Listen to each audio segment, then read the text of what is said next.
Meanwhile, here in the studio, look, we've enjoyed the game. It's been action-packed as well, but we are still searching for a first goal. And just to kind of round it up, Kaz, how different is this game to what you guys predicted? I mean, Morocco, 6th ranked in the world by FIFA. You expected them to dominate the game, but credit to Canada and Jesse Marsh, who's put up a system to try and nullify everything Morocco have got, particularly in the wide area. So the game is open for them, and particularly Morocco's main player going off injured, Saibari. This is a big game now for them.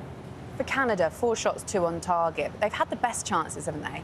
They have. There's a couple ways Jesse Marsh is going to set up his team to create and get opportunities. One, he'll focus a lot on set pieces, and we'll see that from here, the first one. It's a set piece, they don't get first contact. But when it falls back out to him, I like the double movements, the players getting back on side. Eventually, this is going to fall to Jonathan David. My complaints or issues I have with Jonathan David, sometimes he second guesses himself. You see on the bounce there, can he arrange his feet? You'll see on the replay here, can he arrange his feet? Be ready for that bounce, hit it into the ground with the left foot. There was an opportunity there, he misses that. Another one now is winning the ball back after a bad giveaway. Jesse Marsh loves this. Then they can go straight to goal. This ball's a little bit behind Tani Oluwaseyi. Look at the turn, brilliant. But then slow down a little bit, composure. Can we pick another finish? You don't want to rue these chances come the end of the game, because these are really intentional opportunities created by Canada, what they would have practiced for, and they've not taken advantage. But brilliant start to the half for Canada. What they have also done well, they've seemed to have smothered Morocco, really limited their chances. Yeah, they've been fantastic. Their shape off the ball in a 4-4-2, and you know, he spoke before the game about being really aggressive with that press. He's been really clever with it. They haven't sort of overcommitted, and what they've really done, you can see the setup here, really narrow in midfield, the 2 strikers blocking anything going into those central areas, and as that ball goes into the wider areas, that's the trigger. There you can see the intensity to the press, and then it's bodies in those wide areas to smother, making sure that they can't get into those little pockets, which Morocco love to do. We spoke a lot about their rotations, their movement. They haven't been able to do it. Again, another example, and then it's them winning the ball back. Can they find that bit of quality on the regain? We saw that opportunity come, was exactly from that situation. So again, I've got to say, been really impressed with the setup.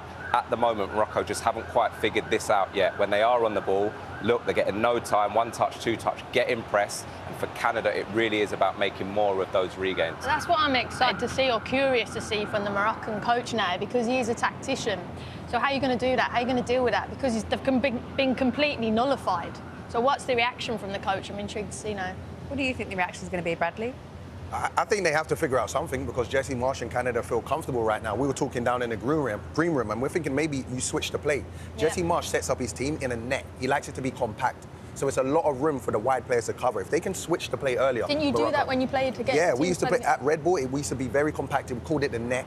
They want you to not play the ball through the middle. If they can switch the play earlier, Morocco, which you highlighted downstairs, they could cause Canada some problems. Yeah, well, we saw the team talk after they made it through to the round of 16 against South Africa. Imagine what the team talk's going to be at half-time for Jesse Marsh and his Canadian side. So far, so good. An impressive first half against Morocco.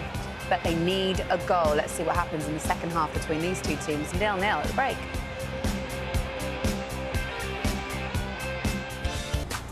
Well, this hugely impressive Morocco side become the first team to book their place in the World Cup quarter-finals. Unahi with 2 goals, Rahimi with a 3rd.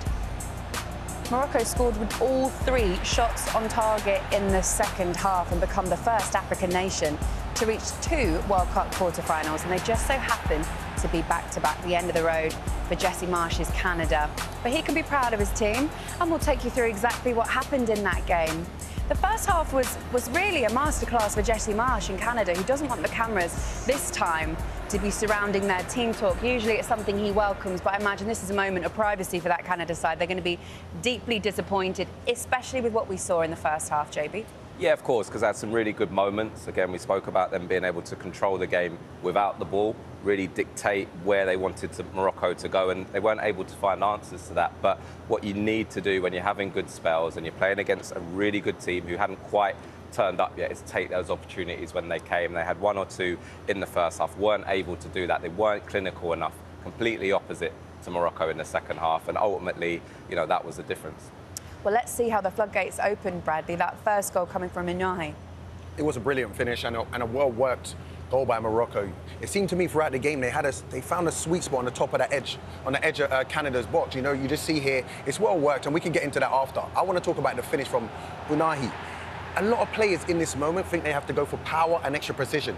If you look at the finish in general, it keeps it low. There's a lot of bodies, so it's going to be hard for Kripo to see. But here, Kaz, you mentioned a block. Well, no, I think you see there was a block there highlighted and he clears the space there. You see, and it runs across and then there's a space there that we highlighted in the big circle for Unai then to come on and get the finish. That's the finish round about there, Brad. Yeah, it's just through bodies. It's smart. If you keep it low, Kripo's going to have a hard time seeing this. So once you get this on target, you give yourself maximum chance of scoring a goal, which he did in that moment. It would be really disappointing at that point for Canada. Oh, have a look at the block again. This is the block. We were talking about, Bradley said about well worked. You see there, David really should step a little bit to the right. So if that pass goes across, he can block that. You see there highlighted, this is the block. He blocks that, the defender highlighted, runs across, the attacker.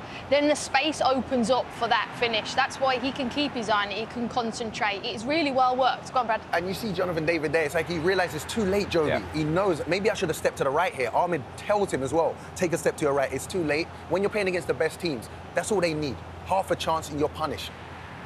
Should we have a look at the second goal as well? Same goal scorer, JB. Yeah, and again, we spoke about half-time. How are they going to get higher up the pitch? Who's going to be able to influence the game? We didn't see enough of Unahi in that first half. He's been fantastic so far this tournament. But again, you look at this now, those positions they take up, ready to counter at pace, and this is where they're at their best. When you open up the pitch, give them those spaces in behind, but the quality, little cutback, sets it back for him. It isn't the easiest of finishes, but Unahi tucks it away really, really nice. He should have took the foul there. Yeah. This is that talk about experience at latter stages. You've got to take the foul higher up the pitch. This counter-attack doesn't happen.